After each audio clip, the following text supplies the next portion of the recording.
উত্তরপ্রদেশ আজ মহিলাদের কাছে এক নরকে পরিণত হয়েছে। গোরক্ষপুর এইমসে কর্মরত নাগাল্যান্ডের এক মহিলা চিকিৎসককে ১.৫ কিলোমিটার রাস্তা তাড়া করল একদল নরপিশাচ। তাকে লক্ষ্য করে ছোঁড়া হলো বীভৎস জাতি বিদ্বেষী গালিগালাজ। এখানেই শেষ নয়, খোদ প্রতিষ্ঠানের গেটের সামনেই তার শ্লীলতাহানি করে ওই দুষ্কৃতীরা। ট্রিপল ইঞ্জিন সরকার দ্বারা পরিচালিত বিজেপি শাসিত উত্তরপ্রদেশে এটা নতুন কোনো ঘটনা নয়। দিনের পর দিন মহিলারা এখানে নির্যাতন ও অত্যাচারের শিকার হচ্ছে।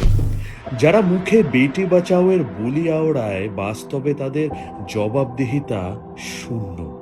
কিন্তু সব থেকে আশ্চর্যের বিষয় হলো, যারা বাংলায় ছোট ঘটনা ঘটলেও দিল্লি থেকে জাতীয় মহিলা কমিশনার স্পেশাল টিম পাঠিয়ে রাজ্যকে কালিমালিপ্ত করার প্রতিযোগিতায় নামে, আজ উত্তরপ্রদেশে এত বড় ঘটনা ঘটে যাওয়ার পরেও তারা গর্তে ঢুকে বসে আছে। বিজেপির এই দেউলিয়া রাজনীতি আর নারী বিদ্বেষী মনোভাবকে ধিক্কার।